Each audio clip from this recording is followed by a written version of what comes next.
بسم اللہ الرحمن الرحیم الحمد للہ الذی لا یبلغ مدحته القائلون ولا یحصی نعماءه العادون ولا یعدی حقه المجتہدون الذی لیس لصفته حد محدود ولا نعت موجود ولا وقت معدود ولا اجل ممدود فطر الخلائق بقدرته ونشر الرياح برحمته الصلاة والسلام على الرسول المسدد المصطفى العمجد المحمود الأحمد سیدنا و مولانا و مولا الکونین جد الحسن والحسین عانی ابو القاسم محمد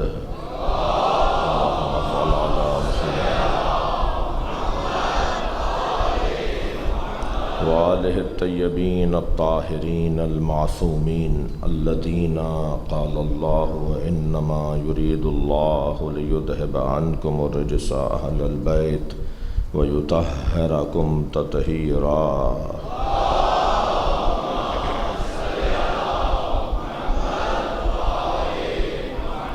وَلَعْنَةُ اللَّهِ عَلَىٰ أَعْدَائِهِمْ أَجْمَعِينَ مِنْ يَوْمِ عَدَاوَتِهِمْ إِلَىٰ قِيَامِ يَوْمِ الدِّينِ أَمَّا بَعْدُ قَالَ الْحَكِيمُ فِي قُرْآنِ الْكَرِيمِ بِسْمِ اللَّهِ الرَّحْمَٰنِ الرَّحِيمِ وَجَعَلْنَاهُمْ أَئِمَّةً يَهْدُونَ بِأَمْرِنَا وأوحينا إليهم فعل الخيرات وإقام الصلاة وإيتاء الزكاة وكانوا لنا عابدين صلوات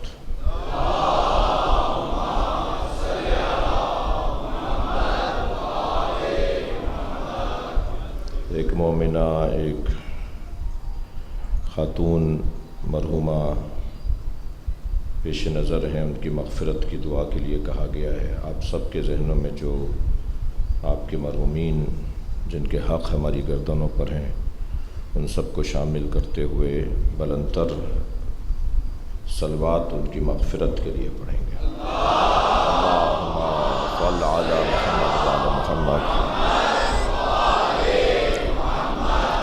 سورہ مبارکہ الانبیاء کی آیت نمبر 73 میں نے آپ کے سامنے تلاوت کی ہے۔ اللہ اپنے اس کلام میں ہدایت کا نظام وہ کیسے ہدایت فراہم کرتا ہے، ہدایت دینا اس کی ذمہ داری ہے تو وہ ہدایت کیسے دیتا ہے اس کا ایک طریقہ بیان کر رہا ہے۔ پہلے تو قاعدہ اس نے یہ دے دیا کہ ان علینا للہدا، ذمہ داری میری ہے کہ میں تمہیں ہدایت دوں، ہدایت دینا میرا کام ہے۔ اب وہ ہادیوں کا انتخاب کرے گا، اس کی طرف سے منتخب لوگوں کو بے عنوان ہادی مقرر کیا جائے گا۔ وہ کبھی نبی ہوں گے، یعنی ان ہادیوں کو کبھی نبی نام دیا جائے گا، کبھی سنگینی اور ذمہ داری بڑھے گی تو انہیں رسول کہا جائے گا، اور کبھی اور سنگینی بڑھے گی تو اسے امام کہا جائے گا۔ اس لیے کہ یہ ترتیب جو میں نے آپ کے سامنے بیان کی یہ قرآن کے مطابق حضرت ابراہیم نبی تھے، پھر رسول ہوئے اور پھر امام بنائے گئے، اور امام بننے کے بعد پھر کوئی اور چوتھا درجہ نہیں قرار دیا گیا۔ البتہ نبوت، مثلاً ہم جیسے لوگوں کو آپ محبت میں مولانا بولتے ہیں، مولانا کوئی سند نہیں ہے، ایک اعزازی لفظ ہے، آپ اعزازاً احتراماً کہتے ہیں مولانا۔ سند ہماری جو مدرسے کی ہوتی ہیں جیسے سلطان الافاضل، ممتاز الافاضل، یہ سندوں کے نام ہیں، ٹھیک ہے۔ درجہ اجتہاد کی سند، تو سند اور ہے اور اعزازی طور پر بولنا اور ہے۔ تو جو نبی رسول امام ہیں ان کے یہ عنوانات ان کی سندیں ہیں، لیکن جب انہیں اعزازی طور پر یاد کیا جاتا ہے تو کبھی ولی اللہ کہا جاتا ہے، کبھی حجت اللہ کہا جاتا ہے۔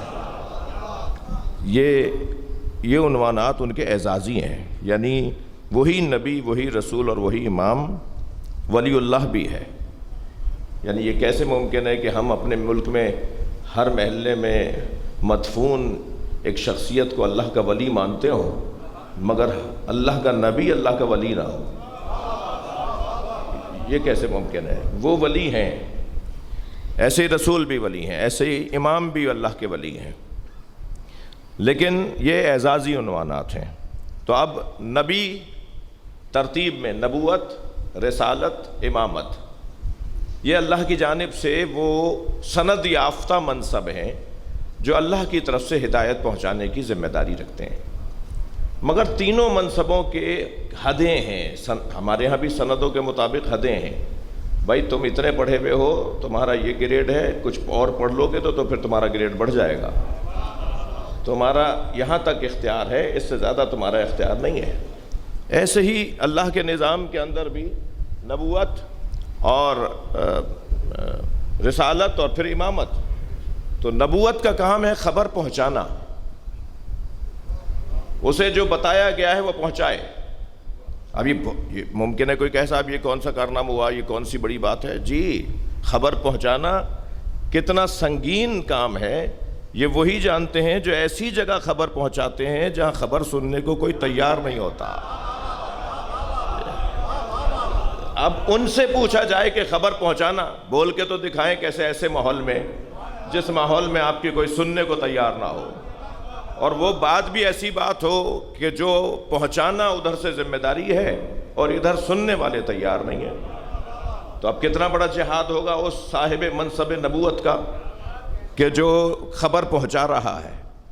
لیکن جب اور سنگینی بڑھتی ہے تو پھر خبر صرف پہنچانا نہیں ہے، نہیں مانی، سن لی، سنا دی، کہہ کر آ گئے، اس کے بدلے میں بھی کتنی مصیبتیں۔ لیکن جب بات اور بڑھتی ہے تو پھر خبر صرف پہنچانا نہیں ہے، سمجھانا ہے۔ جب خبر سمجھانے کا مرحلہ آتا ہے تو اسے رسالت کہا جاتا ہے۔ یعنی نبوت کے بعد اب رسالت کا مرحلہ ہے خبر سمجھانا۔ اب یہ کتنا سنگین مسئلہ ہے، سمجھے یا نہیں سمجھے؟ بھائی کسی کے ہاں 11 ہواری تو کسی کے ہاں 12 ہواری تو کسی کے ہاں 9 ہواری، جو آج چپتے ہوئے جملے بعض اوقات کہتے ہیں علمی دنیا میں، علمی گفتگو میں کہ صاحب یہ کیا نظریہ ہے آپ کا کہ پہلے 4 چاہنے والے، پھر چند رہ گئے، پھر چند رہ گئے، آپ کہتے ہیں اتنے لاکھوں میں چند ہی لوگ تھے۔ تو میں ان سے سوال کرتا ہوں، انبیاء کرام کی تاریخ پڑھی ہے؟ انبیاء کرام کے ہاں اتنے بڑے دورانیے میں کام کرنے کے بعد انگوش شمار لوگ رہ جاتے تھے جو خبر سمجھتے تھے، جو اللہ کے پیغام کو سمجھتے تھے۔ عمل نہیں ہو رہا، ساتھ نہیں دے رہے، متفق نہیں ہے، بلا رہے نہیں آ رہے، اس لیے کہ خبر سمجھے نہیں ہے، سمجھنا نہیں چاہ رہے۔ اب نبی کا کام ہے، اچھا تعداد نہیں بتائی جاتی رسولوں کو کہ صاحب 1 سال میں اتنے لوگوں کو تم اپنا ہم نوا بنا لو، نہیں۔ یاد رہے اللہ کے ہاں تعداد معیار نہیں ہے۔ تھوڑا سا بھائی گردن ہلانا بات جاری ہو تو، اللہ کے ہاں تعداد معیار نہیں ہے، اللہ کے ہاں کمیت معیار نہیں ہے، کیفیت معیار ہے۔ اللہ یہ دیکھتا نہیں ہے کہ کتنے آئے، دیکھتا ہے کیسے آئے۔ اللہ کے یہاں گنا نہیں جاتا ہے، تولا جاتا ہے۔ اس کے ہاں وزن کیا جاتا ہے کہ کون کتنا اہمیت کا حامل ہے اور کس درجے پر بات سمجھ چکا ہے۔ وہاں بھیڑ لگانا معیار نہیں ہے، وہاں مجمع لگانا معیار نہیں ہے۔ مجمعوں کی بنیاد پر جہاں بھی فیصلے لیے گئے ہیں عزیزان گرامی، وہی مجمع اس فیصلے کے خلاف گیا ہے۔ جب تک نظریے کو منتقل نہ کیا جائے، جب تک سوچ کو منتقل نہ کیا جائے، مجمع کا زیادہ ہونا معیار نہیں ہے۔ ہاں کیا ہی کہنا کہ مجمع ایسا ہو جائے کہ سارا شہر جمع ہو کے علی کے دروازے پر آ جائے کہ اب آپ کے بغیر گزارا ہی نہیں ہے۔ صلوات پڑھ لیں محمد و آل محمد۔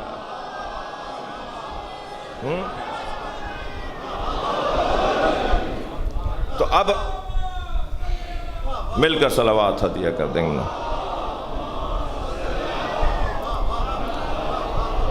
جی اب کیفیت یہ ہے کہ نبی کا کام خبر پہنچانا تھا، رسول کا کام خبر سمجھانا ہے، لیکن اب بات یہاں پر رکے گی نہیں، ایک اور سنگینی بڑھ رہی ہے، ایک اور کیفیت اور درجہ بڑھ رہا ہے، اور وہ ہے امامت کا درجہ۔ تو امام کا کام کیا ہے؟ بہت سنبھل کے بولوں گا تاکہ میرے بچوں کے ذہن میں یہ اصطلاحیں راسخ ہو جائیں۔ جی، نبی کا کام خبر پہنچانا، ادارہ خبر رسانی کو نبوت کہا جاتا ہے۔ رسول کا کام خبر سمجھانا، ادارہ خبر فہمانی، یہ رسالت کا منصب ہے۔ اور امام کا کام ہے ایصال الی المطلوب، منزل تک لے جانا۔ لہٰذا منصب نبوت ختم، منصب رسالت ختم، منصب امامت رہے گا، اس لیے کہ ابھی قیامت نہیں آئی۔ یہ منصب باقی رہے گا اس لیے کہ اس کا کام ہے مطلوب تک پہنچانا۔ مطلوب کیا ہے ہم سب کا بھائی؟ کیوں نمازیں پڑھ رہے ہیں، کیوں روزے رکھ رہے ہیں، کیوں اچھے بننے کی کوشش کر رہے ہیں؟ تاکہ اللہ کو راضی کریں اور یوم قیامت جزا و سزا کا سامنا کریں، اور یوم قیامت اپنے نتیجے کو لیں کہ جو ہم نے محنت کی اور اس کا نتیجہ ہمیں یوم الدین ملے گا، جس کو ہم بار بار ہر بار روزانہ بار بار دہراتے ہیں، مالک یوم الدین۔ اس دن کا ہمیں انتظار ہے۔ تو ہم منزل کے انتظار میں ہیں، مطلوب کے انتظار میں، اور ایصال الی المطلوب کی کیفیت جو ہے وہ کام ہے امام کا۔ اب اللہ ضروری نہیں ہے کہ جو نبی ہو وہ رسول نہ ہو، یہ بھی ضروری نہیں ہے جو رسول ہو وہ امام نہ ہو، یہ بھی ضروری نہیں ہے جو امام ہو وہ نبی ہو۔ بھائی تھوڑی سی گردن ہلاؤ، بات جاری ہے نہیں، مجھے تکرار نہ کرنا پڑے۔ یعنی نبی اور رسول، نبی کے لیے رسول ہونا ضروری نہیں ہے، رسول کے لیے امام ہونا ضروری نہیں ہے، اور ایسے ہی امام کے لیے نبی اور رسول ہونا ضروری نہیں ہے۔ یہ اللہ کا منصب ہے۔ وہ کیونکہ 3 علیحدہ دورانیوں کے لیے ذمہ داریاں ہیں۔ ایک دورانیہ تھا خبر سمجھنے کا دورانیہ، کان میں بال تو ڈال دو۔ ایک دورانیہ آگے بڑھا، معیار بڑھا، کلاس بڑھی، شعور بڑھا، تو اب یہ خبر سمجھیں بھی تو صحیح۔ پھر ایک مرتبہ اور معیار بشریت بڑھا، تو اب یہ آخر تک جانے کے لیے اصولوں کو بھی تو لے سکیں کہ اب انہی اصولوں پہ آخر تک جائیں گے۔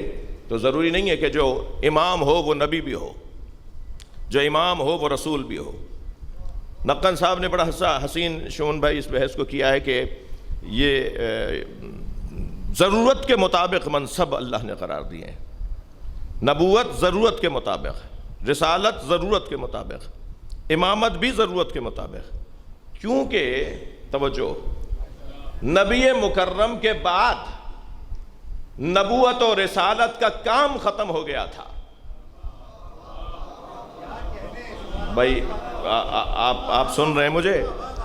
سرکار دو جہاں کی رحلت پر، ان کی زندگی پر نبوت اور رسالت کا کام ختم ہو گیا تھا۔ تو جب کام ہی ختم، قلمدان ہی ختم، جب قلمدان ہی نہیں رہا تو اب جو نبی کی جگہ آ کے بیٹھے گا وہ قلمدان لے کر نہیں آئے گا، بلکہ وہ قلمدان اس کے پاس ہوگا جس کی ابھی ضرورت باقی ہے۔ لہٰذا جو نبی کی جگہ آ کر بیٹھ رہا ہے وہ نہ نبی ہے نہ رسول ہے، مگر قلمدان امامت باقی ہے، تو وہ اب امام کہلائے گا، نبی اور رسول نہیں کہلائے گا۔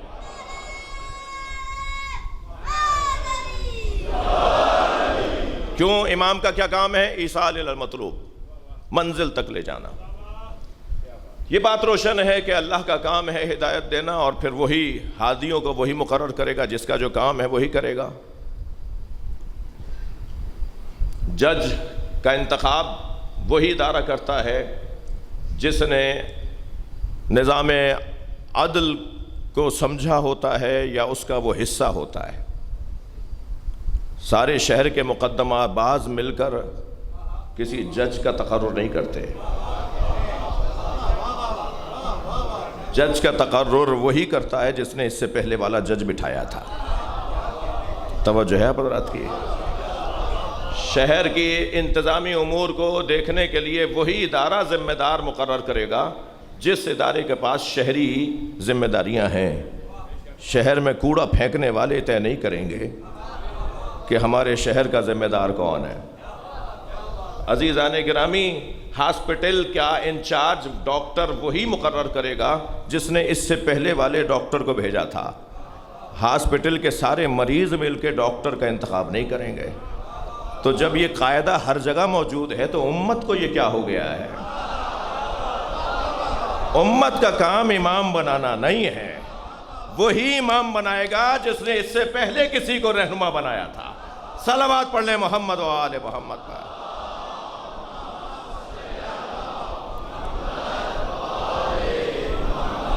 اب وہ جو یہ تو میرا مقدمہ ہوا، تمہید ہوئی، یہی بات کی ہے اللہ نے، وَجَعَلْنَاهُمْ أَئِمَّةً، یہ اللہ نے جو بات کی ہے وہ اس کی تشریح اور تفسیر کا بیان ہے۔ وَجَعَلْنَاهُمْ أَئِمَّةً يَهْدُونَ بِأَمْرِنَا، اور ہم نے انہیں امام بنایا ہے، ہم نے بنایا ہے۔ تحدی، چیلنج، روب، جلال ہم نے کیا ہے۔ گھر کا بڑا کسی کام پر آواز لگاتا ہے، یہ کس نے کیا ہے؟ جی، بچے ذرا کونے میں دبے دبے کھڑے ہوتے ہیں کہ اب ہماری شامت ہے، تو ایک مرتبہ بچوں کی حمایت میں دادی کی آواز آتی ہے جو کہنے والے کی بھی اماں ہے، ہم نے کیا ہے۔ اب بول کے دکھاؤ، صلوات پڑھیں ذرا محمد و آل محمد۔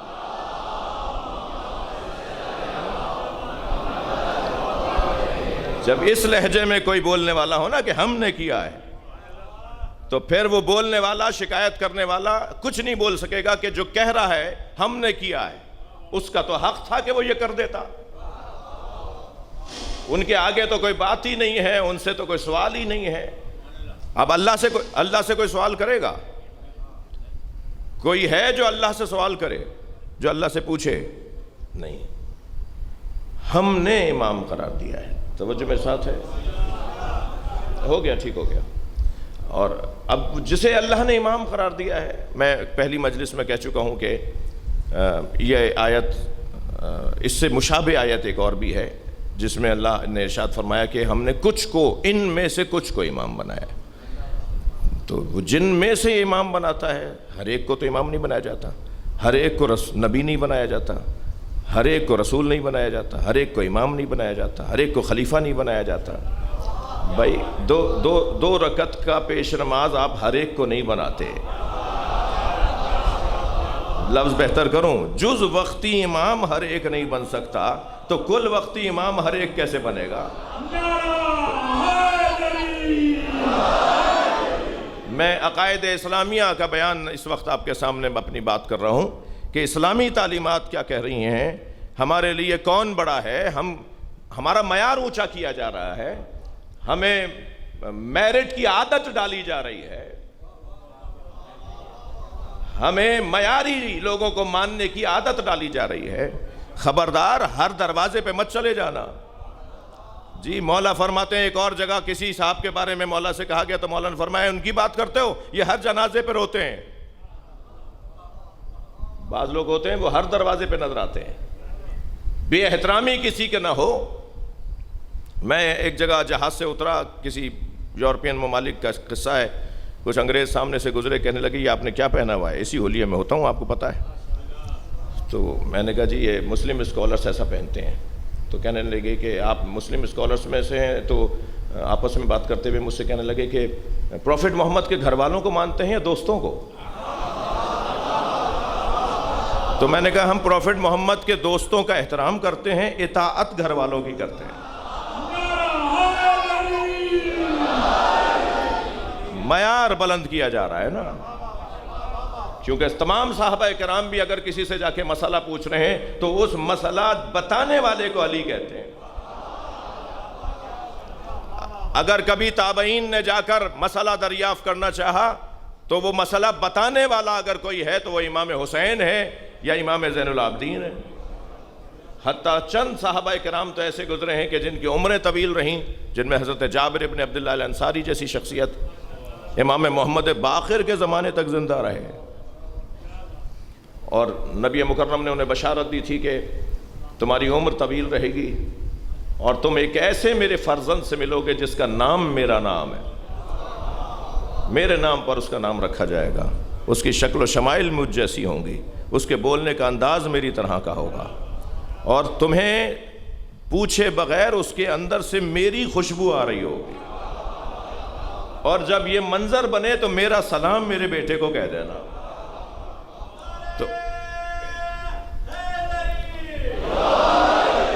تو یہ ہستیاں، یہ صاحبان کمال لوگ۔ تو بات میں اپنے مضمون کی طرف آ رہا ہوں کہ اللہ جنہیں امام بناتا ہے ان کے پھر یہ کمالات اور یہ صفات ہیں کہ اوحینا وجعلناہم ائمۃ یہدون بامرنا، اور ہم نے انہیں امام بنایا ہے تاکہ وہ ہمارے امر کی ہدایت کریں، ہمارے پیغامات کو پہنچائیں، ہمارے پیغامات کو منتقل کریں۔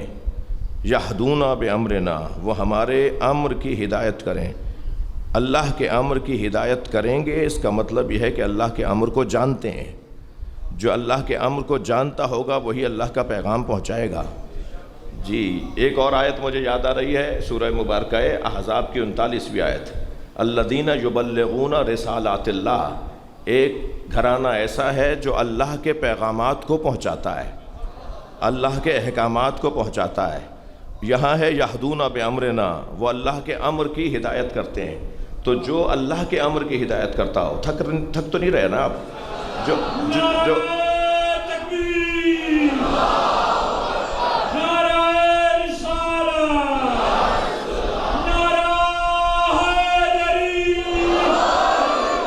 جو اللہ کے امر کی ہدایت کرتا ہے، جو الذین یبلغون رسالات اللہ، جو اللہ کے پیغامات کی تبلیغ کرتا ہے، تو یہ کیا بات روشن نہیں ہے کہ اس کا تعلق اللہ سے براہ راست ہے؟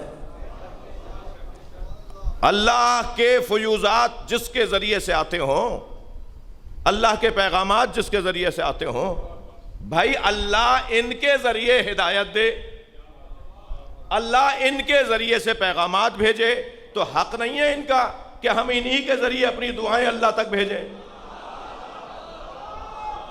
اپنی حاجات اللہ تک پہنچائیں، اللہ تک اپنی حاجات کو پہنچائیں۔ جو وہاں سے یہاں کا پیغام لا سکتا ہو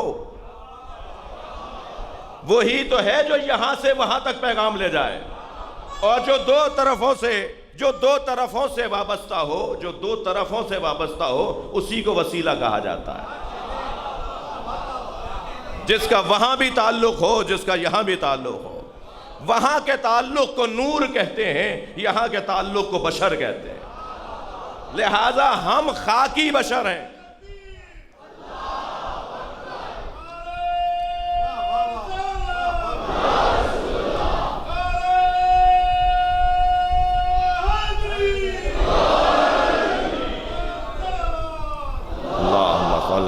محمد وعلی محمد،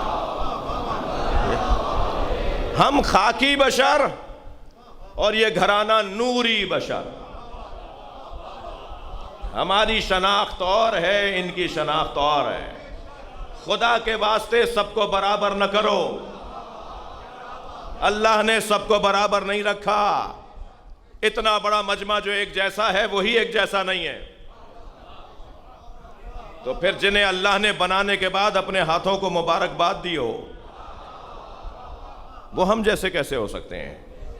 اللہ نے مقام کے مطابق انہیں عظمتیں عطا کیے ہیں، ان کی عظمتوں کے مطابق انہیں مقام عطا کیا ہے۔ اب کیا کام ہے ان کا کہ یہ یہدون بامرنا وَأَوْحَيْنَا إِلَيْهِمْ فِعْلَ الْخَيْرَاتِ، اور ہم نے ان پر نیک کاموں، نیک امور، نیک فعل انجام، خیر کے فعل انجام دینے کی وحی کی ہے۔ یعنی جو یہ کام کریں گے وہ خیر کریں گے، یہ ہمارے حکم سے خیر کے کام انجام دیتے ہیں۔ ان کا کام نیک کام انجام دینا ہے۔ میں بہت سارے کام کرنے کے بعد، ہمیں بہت سارے کام کرنے کے بعد اندازہ ہوتا ہے یہ کام نہیں کرنا چاہیے تھا۔ بہت سے دوست مشورہ دیتے ہیں یہ کام نہ کریں۔ اب جہاں یہ تسلی ہو کہ یہ کام کرو اس لیے کہ ہم کہہ رہے ہیں، جہاں یہ اطمینان ہو کہ ہم کہہ رہے ہیں یہ کام کرو، تو وہ بولتے بھی ہیں تو حکم الہی سے۔ یہدون بامرنا کیا ہے؟ الذین یبلغون رسالات اللہ کیا ہے؟ یہ بولتے ہیں تو اللہ کے حکم سے بولتے ہیں، وہ اوحینا الیہم فعل الخیرات، اور یہ فعل بھی انجام دیتے ہیں تو اللہ کے حکم سے دیتے ہیں۔ تو اب میں دوسرے لفظوں میں یہ کہہ دوں کہ ان کا قول بھی عصمت کے ساتھ، ان کا فعل بھی عصمت کے ساتھ، ان کی پوری زندگی معصوم اور عصمت والی زندگی ہے۔ یہ صاحبان عصمت ہیں، نہ قول میں غلط کام ہوگا نہ فعل میں کوئی اشتباہ ہوگا۔ ان کے اقوال بھی معصوم اقوال ہیں، ان کے فعل بھی عصمت کے ساتھ انجام دیے گئے افعال ہیں۔ جو کر دیا انہوں نے وہی کرنا تھا، جو کہہ دیا انہوں نے وہی کہنا تھا، اسی کو عصمت کہا جاتا ہے۔ وَأَوْحَيْنَا إِلَيْهِمْ فِعْلَ الْخَيْرَاتِ وَإِقَامَ الصَّلَاةِ، اب ان فعل الخیرات کے اندر دو فعلوں کا ذکر اللہ نے کر دیا، نماز قائم کرنا، وَإِيتَاءَ الزَّكَاةِ، اور زکوٰۃ کی ادائیگی۔ بعد والی یعنی اس آیت کا بعد والا حصہ، آخری حصہ، وَكَانُوا لَنَا عَابِدِينَ، اور یہ ہیں صرف ہمارے بندے۔ ترجمے میں یہ نہیں ہوگا اور یہ ہیں ہمارے بندے، یعنی بندوں میں انہیں بھی بندہ بنا لیا، بندوں میں انہیں بھی بندہ مان لیا۔ نہیں، بندوں میں بندے نہیں ہیں، بلکہ صرف کا لفظ ہے۔ لنا، عربی گرامر جاننے والے بیٹھے ہوئے ہیں، لام نون الف، نون الف نا ضمیر منفصل ہے، اس کے اوپر حرف جارہ لام لگا ہوا ہے۔ یہ جب جار مجرور مقدم ہو جائے یا ضمیر منفصل مقدم ہو جائے تو انحصار کا فائدہ پہنچاتی ہے۔ ترجمہ ہوتا ہے بس، اور یہ ہیں بس ہمارے بندے۔ جب یہ ہیں بس ہمارے بندے تو یزید جیسے ہزار آ جاتے، حسین وہی کرے گا جو اللہ چاہتا ہے۔ صلوات پڑھیں محمد و آل محمد پر۔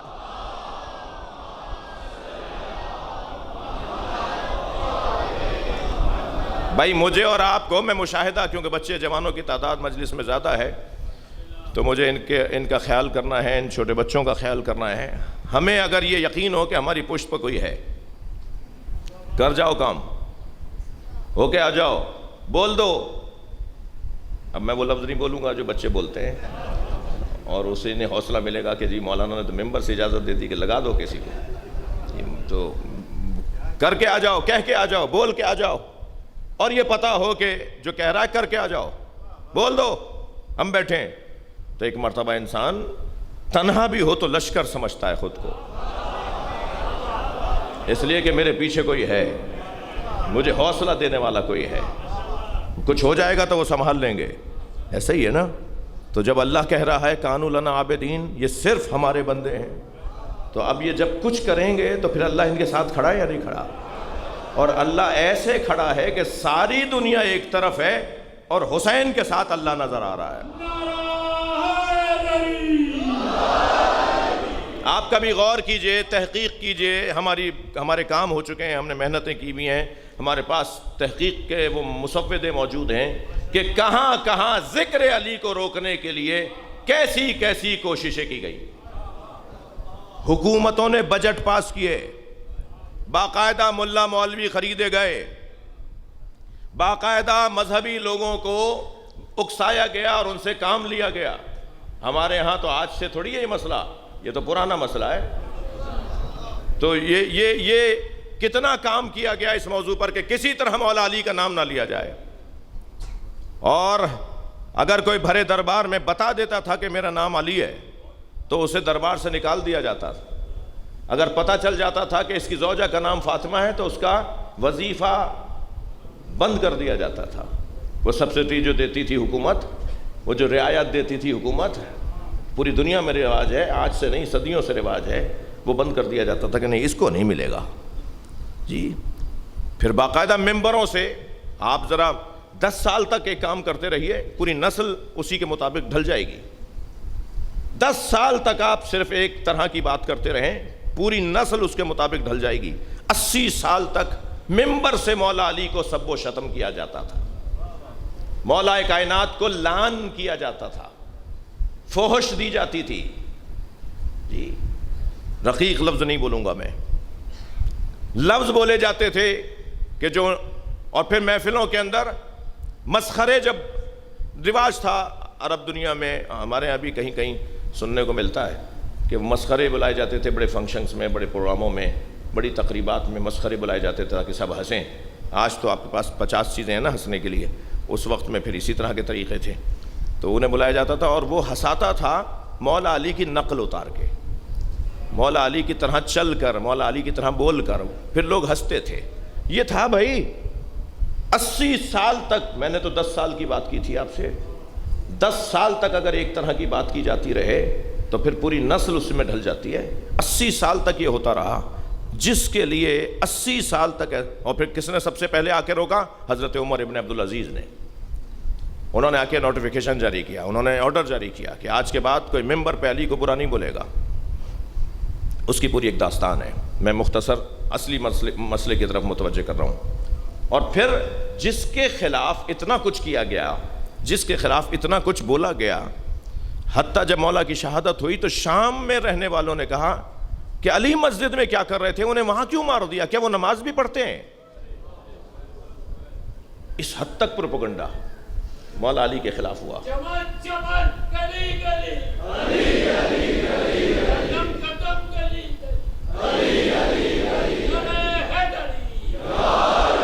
آپ دیکھیں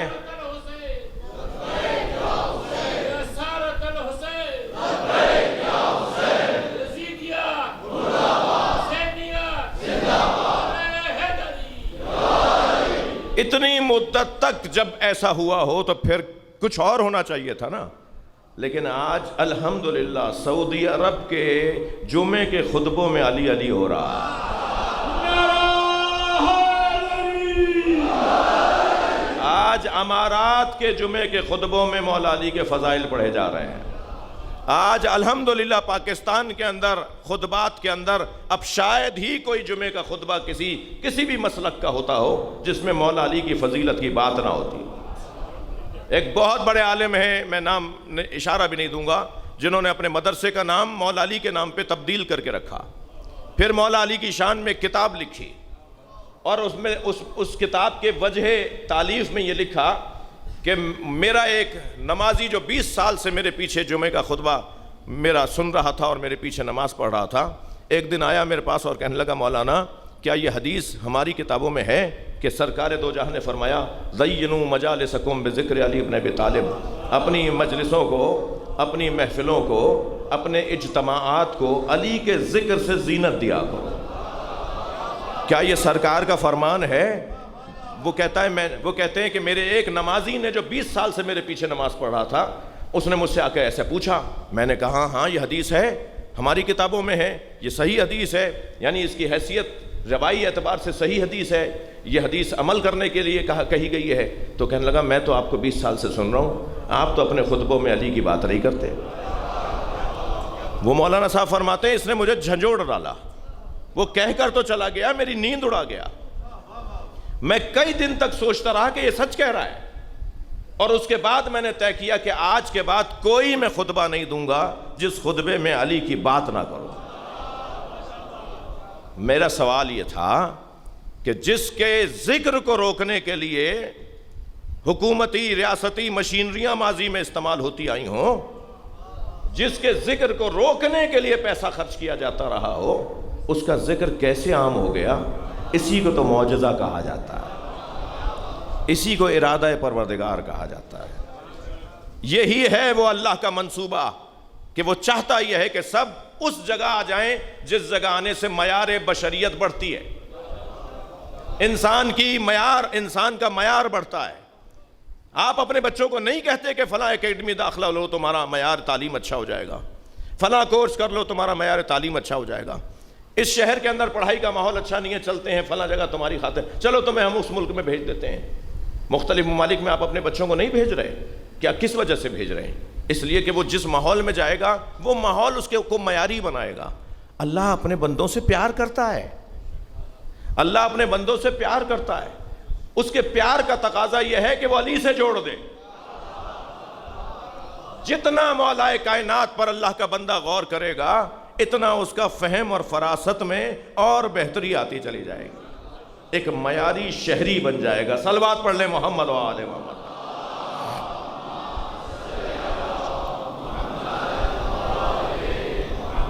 لہذا یہ کانو لنا عابدین، ان کی ایک صفت اور روشن صفت یہ ہے کہ یہ صرف ہمارے بندے ہیں۔ جو صرف اللہ کا بندہ ہو وہ پھر صرف اللہ کی خاطر جیتا ہے، اس کو کسی طرح کا کسی سے کوئی خوف نہیں ہوتا، اسے پتہ ہوتا ہے کہ میرے پیچھے اللہ کی طاقت ہے۔ جی کوئی کم بات ہے؟ جو کی روٹی جو گھٹنے کے زور سے توڑ کے کھائے وہ 2 انگلیوں سے باب خیبر اکھاڑے، اور جب لوگ دیکھیں کہ یہ بدن اور یہ دروازہ تو تعجب سے کہیں کہ یا علی، اس بدن سے آپ نے ایسا دروازہ اکھاڑ پھینکا؟ تو فرمایا ما خلعت باب خیبر بقوت جسمانیہ بل بقوت رحمانیہ، میں نے باب خیبر کو جسمانی قوت سے نہیں اکھاڑا، رحمانی قوت سے اکھاڑا ہے۔ اب جب جس کے پاس یہ سوچ ہو، جس کو یہ یقین ہو، جسے یہ پتا ہو کہ میرے پیچھے اللہ کی طاقت ہے، اللہ میرے ساتھ ہے، تو پھر اس کو طاقت فراہم کرنا بھی اللہ کا کام ہے۔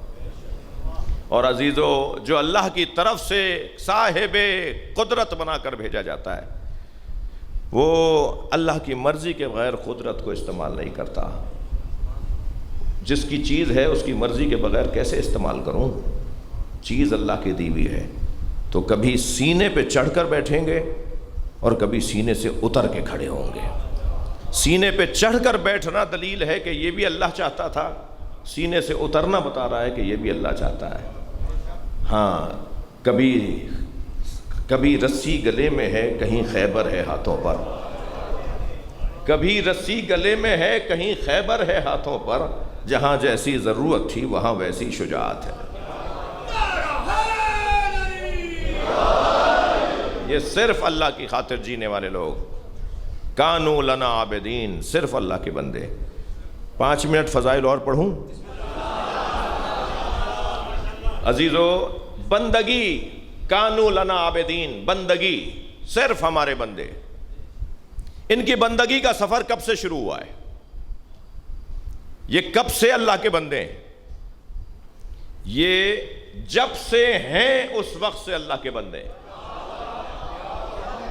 ہمارا یہ بچہ 15 سال کا ہو جائے گا تب یہ نماز واجب کر کے پڑھے گا۔ وہ بچیاں جو باہر بیٹھی ہیں 5 سال کی، 4 سال کی، وہ 9 سال کی ہو جائیں گی جب نماز پڑھیں گی اور ان پر عبادت واجب ہوگی۔ ٹھیک ہے؟ مجھ سے کوئی پوچھے، آپ سے کوئی پوچھے تو ہاں صاحب اتنے سالوں سے نماز پڑھ رہے ہیں۔ یہ کب سے عبادت کر رہے ہیں؟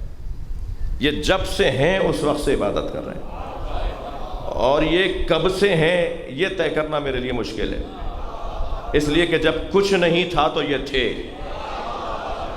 بھائی تھوڑی گردن ہلانا، میں 2 جملے فضائل کے پڑھنا چاہوں گا۔ اللہ نے سب سے پہلے جنہیں بنایا، اللہ نے زمین اور آسمان کو بھی ان کے تصدق میں بنایا ہے۔ اللہ نے سب سے پہلے جنہیں بنایا ہے وہ یہ 5 ہستیاں ہیں۔ جی یہ 5 ہستیاں ہیں، مسلم 5 ہستیاں، کیونکہ میرے مجمع میں سنی بھائی بھی آئے ہوئے ہیں تو میں مسلمات پہ بات کروں نا۔ ممکن ہے کوئی سنی بھائی کہے کہ صاحب آپ 12-14 کی بات کر رہے تھے، ہم تو 5 کو مانتے ہیں۔ بھائی 5 جو مان لے گا وہ 14 بھی مان لے گا۔ تو 5 تک تو سنی شیعہ کا اتفاق ہے کہ یہ پنجتن اس کائنات کے بننے سے پہلے کے ہیں۔ جب ابلیس نے حضرت آدم کو سجدہ نہیں کیا، تھکے ہوئے تو نہیں ہیں؟ جب ابلیس نے حضرت آدم کو سجدہ نہیں کیا تو کیا کہا اللہ نے؟ یا ابلیس ما منعک ان تسجد لما خلقت بیدی، تجھے سجدہ کرنے سے اسے کس نے روکا تھا جسے میں نے اپنے دونوں ہاتھوں سے بنایا ہے؟ استکبرتا ام کنتا من العالین، متکبر ہو گیا تھا جو سجدہ نہیں کیا یا عالین میں سے تھا؟ میرا سوال یہ ہے کہ متکبر ہونے کو تو سمجھ گئے نا کہ متکبر نماز نہیں پڑھتا، جو نماز نہیں پڑھ رہا وہ تکبر کر رہا ہے، یہ قرآن کا قاعدہ ہے۔ لیکن یہ عالین کون ہیں کہ جو اس وقت میں تھے جنہیں آدم کو سجدہ نہیں کرنا تھا، اس لیے کہ وہ آدم سے افضل تھے۔ جو آدم سے افضل ہے وہ آدم کو سجدہ نہیں کر رہا، جو آدم سے افضل ہے وہ آدم کو سجدہ نہیں کر رہا، تو جو علی کسی سے افضل ہے تو علی بیعت کیسے کرے گا؟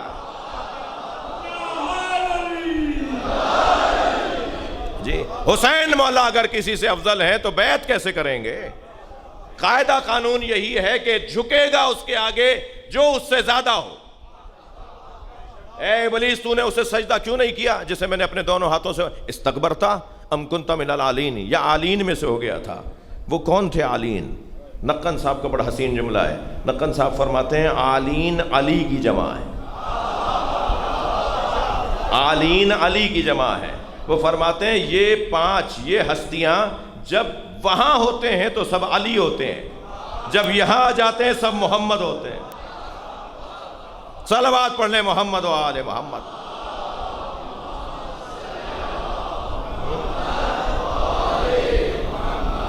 کب سے ہیں بھئی اللہ کے بندے؟ اب میں ایک اور مثال دے رہا ہوں۔ عیسائیوں نے آ کر کہا، سرکار دو جہاں سے جب مناظرہ ہوا تو عیسائیوں نے کہا کہ حضرت عیسیٰ تو ماں کی گود میں اللہ کے بندے ہیں۔ جب لے کر آئیں حضرت مریم تو انہوں نے کیا فرمایا؟ انی عبداللہ، میں اللہ کا بندہ ہوں۔ تو ایک دن کے چند گھنٹوں پہلے دنیا میں آنے والا بچہ وہ یہ کہہ رہے ہیں، ماں کی گود میں بول رہے ہیں۔ حضرت مریم کو تو اجازت نہیں تھی اللہ کی کہ وہ بات کریں، حکم تھا کہ خاموش، آپ کو کوئی جواب نہیں دینا۔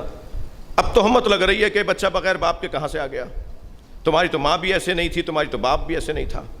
اے مریم، پورا خاندان مقدس لوگوں کا خاندان ہے، عبادت گزار متقی پرہیزگاروں کا خاندان ہے تمہارا، تم بھی بہت مقدس ہو، مگر یہ کیا ہو گیا؟ یہ بچہ کہاں سے آ گیا؟ ادھر اللہ کا حکم تھا کہ جواب نہیں دینا، حضرت مریم خاموش ہیں۔ ادھر کعب الاحبار، پادری، مختلف ادیان کے لوگ جو وہاں اپنے اپنے ان کے حجرے تھے اور اپنی خانقاہیں تھیں، وہ نکل کے باہر آ گئے اور انہوں نے حضرت مریم کو تنگ کرنا شروع کیا۔ حضرت مریم کب تک خاموش رہتی؟ تو پھر وہی آئی کہ اشارہ کر دو اس بچے کی طرف۔ حضرت مریم پر وہی آئی کہ تمہیں خاموش رہنے کا کہا ہے نا ہم نے، اور ہم تمہیں دیکھ رہے ہیں کہ تمہارا پیمانہ لبریز ہو رہا ہے، تو اب اس بچے کی طرف اشارہ کر دو۔ تو حضرت مریم فاشارت الیہ، حضرت مریم، قرآن کہہ رہا ہے، انہوں نے اشارہ کیا۔ تو وہ کہنے لگے کہ کیا مطلب ہے؟ اس سے بولیں، اس سے بات کریں۔ کیفا نکلم من کان فی المہد صبیا، یہ ہم سے کیسے بات کرے گا، یہ تو گہوارے کا بچہ ہے۔ تو جیسے ہی انہوں نے یہ جملہ کہا تو فوراً حضرت عیسیٰ بولے، اور ان سے اچھی زبان میں بولے۔ وہ جو پڑھے لکھے لوگ معاشرے کے ہوتے ہیں نا، سلیس اور اچھی زبان اور ادبی زبان میں، سجی ہوئی زبان میں بولتے ہیں، اس زبان میں حضرت عیسیٰ بولے۔ حضرت عیسیٰ نے فرمایا انی عبداللہ آتانی الکتاب وجعلنی نبیا، میں اللہ کا بندہ ہوں، مجھے کتاب دے کر بھیجا ہے اور مجھے نبی بنا کر بھیجا ہے۔ یہ قرآن ہے بھائی۔ حضرت عیسیٰ کو ماں کی گود میں نبی ماننے والوں، حضرت عیسیٰ جس کے پوتے کے پیچھے نماز پڑھیں گے اسے تم 40 سال بعد نبی مانتے ہو۔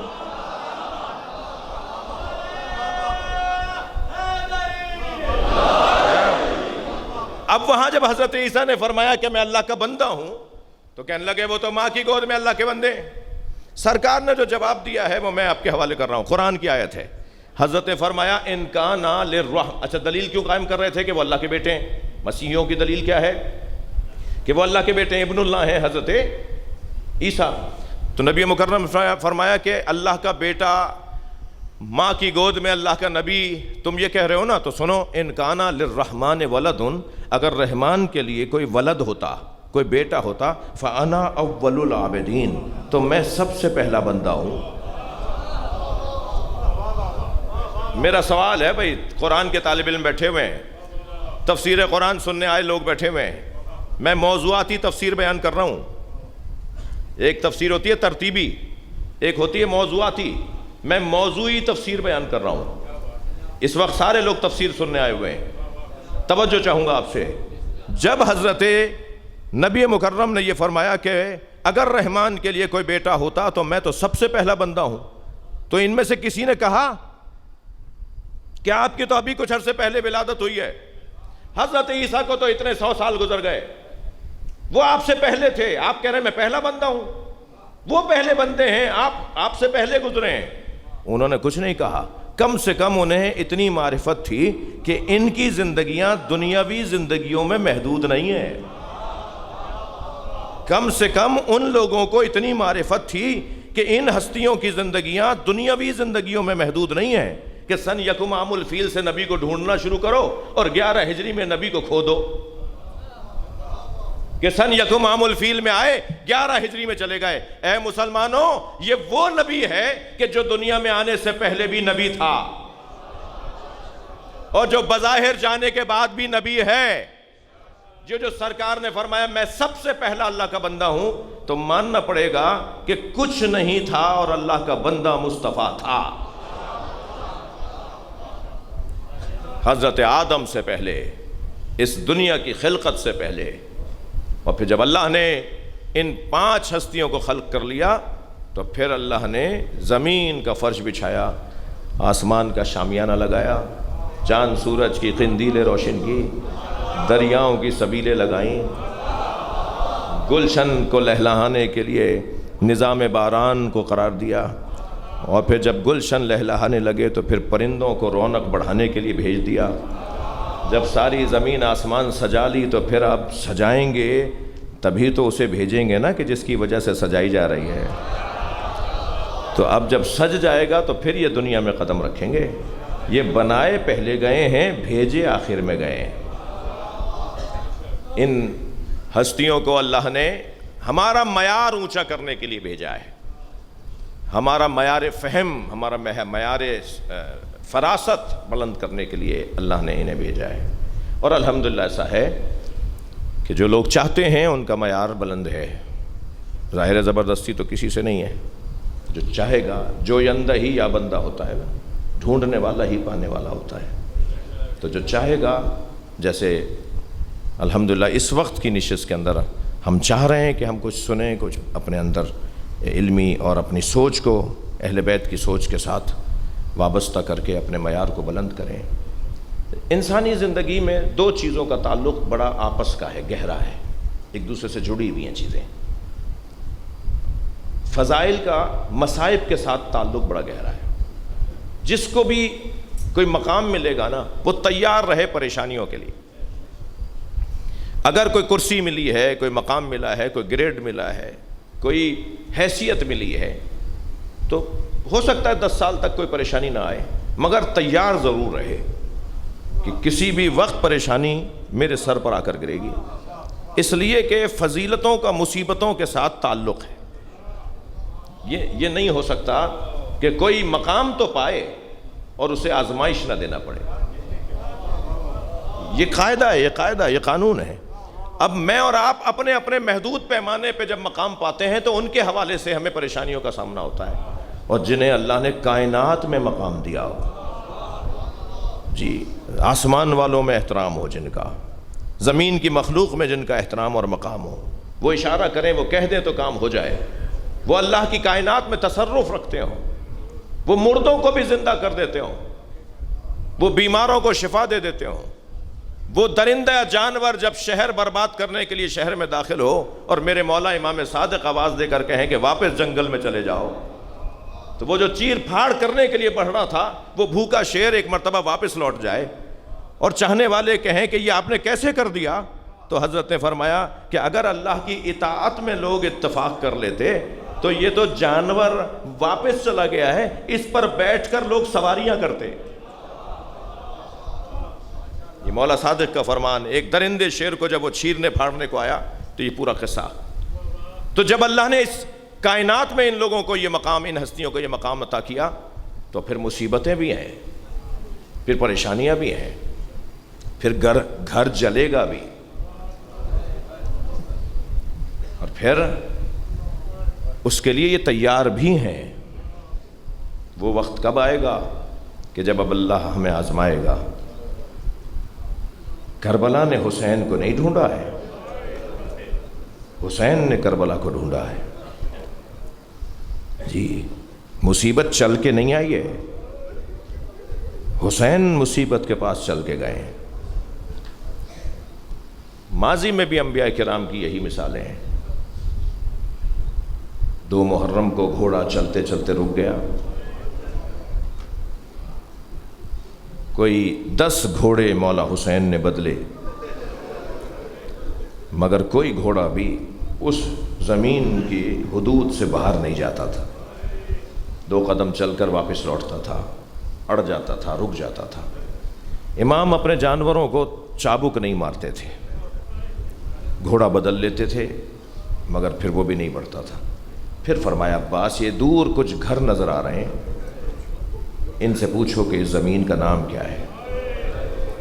تو جب ان لوگوں سے پوچھا تو خبر پہنچی تو وہ سب باہر نکل کر آئے کہ نبی کا نواسہ آیا ہے، حسین کا دیدار کرو۔ احترام میں گھروں سے لوگ نکلنا شروع گئے۔ تو حضرت نے جو معمر لوگ تھے، بزرگ لوگ تھے، ان سے پوچھا کہ بتاؤ اس کا نام کیا ہے۔ تو مختلف نام بتائے، ماریہ ہے، غازریہ ہے، نینوا ہے، اور ہر نام پر امام حسین فرماتے تھے کوئی اور نام، جیسے کسی ایک نام کی تلاش میں ہو۔ تو دیکھا دور کچھ فاصلے پر ایک بزرگ کھڑا ہوا، یہ منظر دیکھ رہا ہے کہ امام لوگوں سے بات کر رہے ہیں۔ تو امام نے فرمایا اس بزرگ کو میرا سلام کہو اور اسے کہو میں اس سے ملنا چاہتا ہوں۔ وہ قریب آئے، حضرت نے فرمایا آپ بتائیں اس کا نام کیا ہے۔ تو کہنے لگے فرزند رسول آگے چلے جائیں، فرزند رسول آگے والی زمین پر چلے جائیں۔ امام نے فرمایا میں آپ سے اس زمین کا نام دریافت کرنا چاہتا ہوں۔ تو فرمایا ھذا کرب و بلا، یہ کرب و بلا ہے۔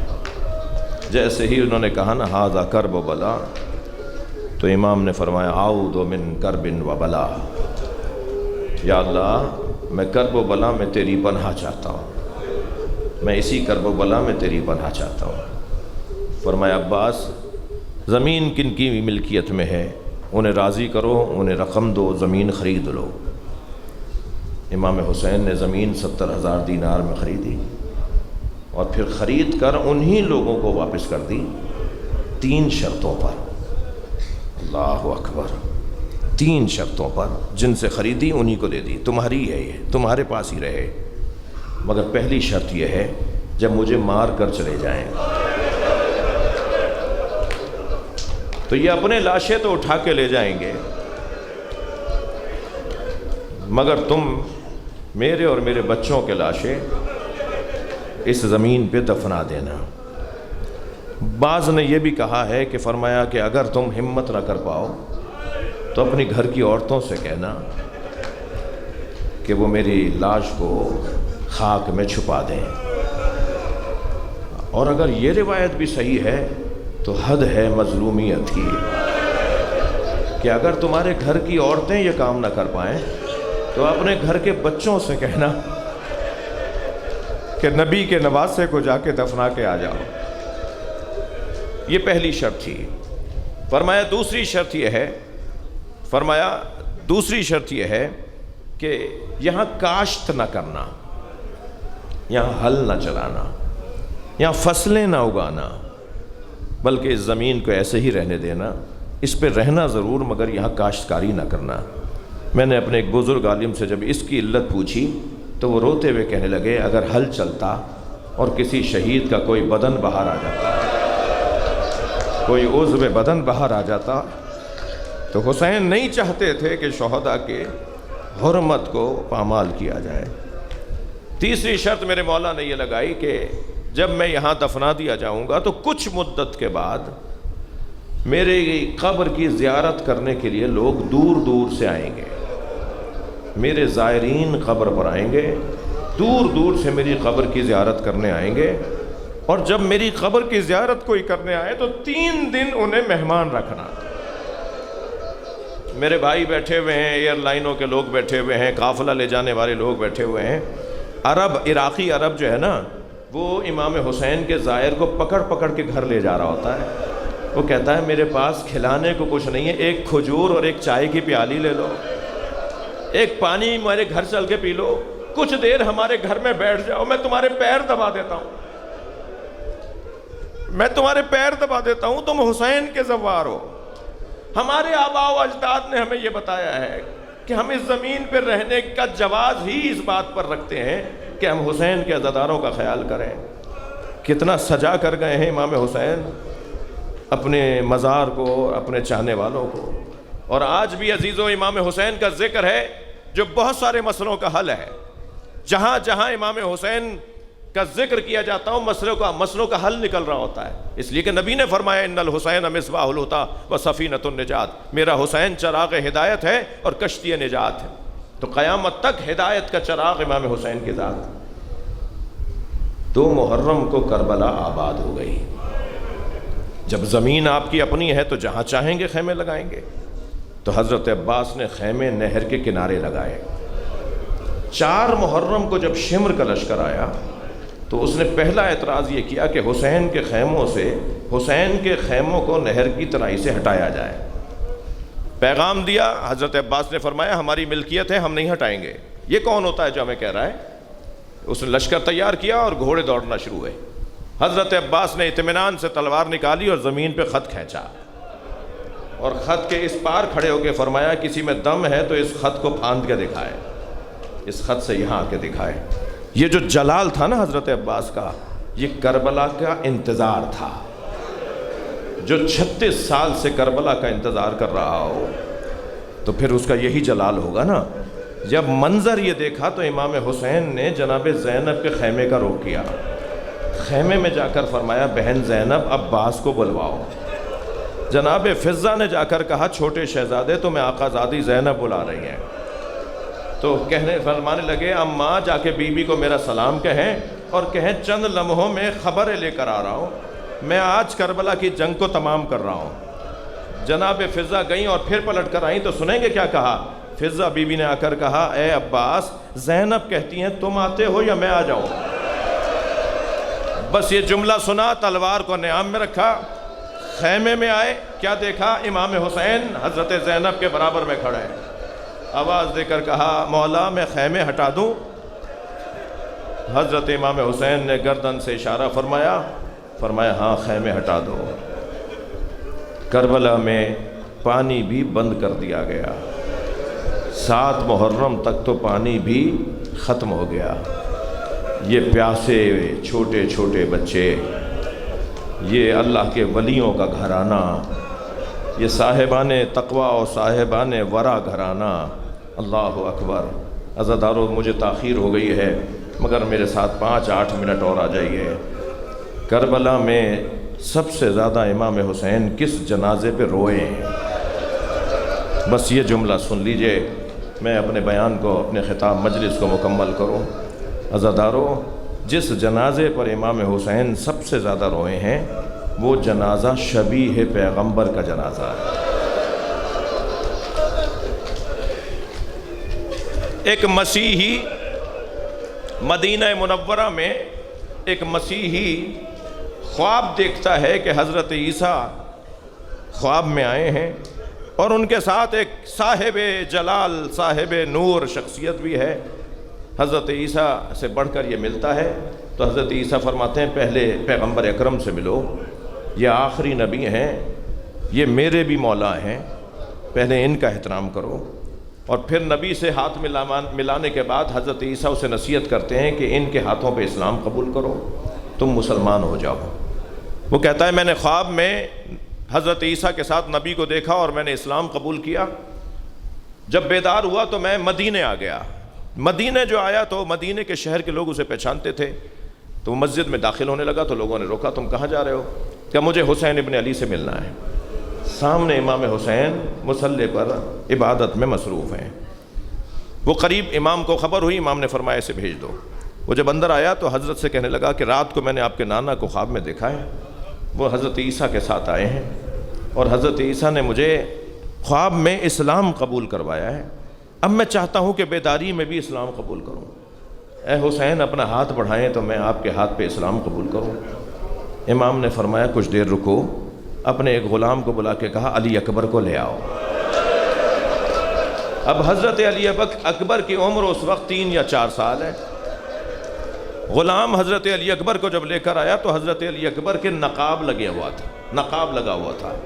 جب برابر میں بابا کے بٹھایا تو حضرت نے اپنے ہاتھ سے نقاب ہٹائی تو اس شخص نے جیسے ہی چہرہ دیکھا ایک مرتبہ تعجب سے اس پر ایسا اثر ہوا کہ وہ غش میں چلا گیا، وہ گر گیا۔ امام نے کہا اس کے چہرے پہ پانی کے چھینٹے دو۔ اس کے چہرے پہ پانی کے چھینٹے دیے گئے، وہ بیدار ہوا تو حضرت نے فرمایا کیا دیکھتے ہو، کیا کہتے ہو؟ کہنے لگا کوئی ایک فرق نہیں ہے آپ کے بچے میں اور آپ کے نانا میں، جیسا آپ کا بچہ ہے آپ کے نانا ایسے ہی میں نے دیکھے ہیں، جیسے آپ کے نانا میں نے دیکھے ہیں آپ کا علی اکبر ایسا ہی ہے۔ اب یہ سن کر امام نے علی اکبر کو گود میں لیا، اپنے سینے سے لگایا، پیشانی کا بوسہ دیا، آغوش میں زانو پر بٹھا کر اس نو مسلم کی طرف دیکھ کر فرمایا تم مجھے اتنا بتاؤ، اگر تمہارے اس جیسا بچہ ہو اور اسے کوئی تکلیف پہنچے تو تم پر کیا گزرے گی؟ وہ کہنے لگا اتنا حسین بچہ جس کے لیے آپ کو نقاب لگانا پڑتی ہے، اس کے چہرے کا جمال ایسا ہے، اگر ایسا بچہ میرے پاس ہو، میرا ہو، اور اسے کوئی تکلیف ہو تو میں تو زندہ نہیں رہ پاؤں گا، اس کی تکلیف کو دیکھ کر میں زندہ نہیں رہ پاؤں گا۔ یہ جب جملہ سنا تو امام روئے اور فرمایا اسے دیکھو، اس کے سینے میں برچھی لگے گی، اس کے بدن کے ٹکڑے ٹکڑے کیا جائیں گے، یہ میرا بچہ کربلا میں دشمنوں میں گھر کر مارا جائے گا، یہ میرا علی اکبر کربلا کا ایک مجاہد ہے جو میرے ساتھ شہید ہوگا، اجر و کمل اللہ۔ گریہ ہو گیا، مجلس ہو گئی۔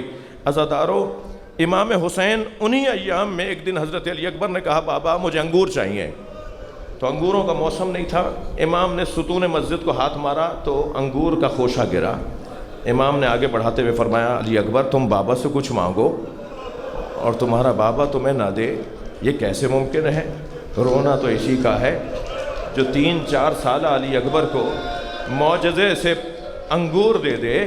وہ کڑیل جوان علی اکبر کو جب وہ پانی مانگ رہے تھے، بابا چند گھونٹ پانی کے مل جاتے، اجر و کمل اللہ۔ جو جہاں بیٹھا ہے اپنی آواز کو آزاد کرے گا۔ جن کے مذہب میں رونا جائز ہے، ائمہ اہل بیت کہتے ہیں بلند آواز سے گریہ کیا کرو۔ بابا چند گھونٹ پانی کے مل جاتے تو بتاتا کہ میں کس کا پوتا ہوں۔ اب جب حضرت علی اکبر بابا سے پانی مانگ رہے تھے نا تو ماں در خیمہ پہ کھڑی دیکھ رہی تھی۔ شاعر نے اسے 4 مصروں میں نظم کیا ہے۔ شاعر کہتا ہے شدت پیاس سے اکبر نے پلٹ کر دیکھا اور ماں نے خیمے کی تنابوں سے لپٹ کر دیکھا۔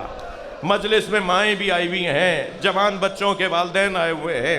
شدت پیاس سے اکبر نے پلٹ کر دیکھا اور ماں نے خیمے کی تنابوں سے لپٹ کر دیکھا۔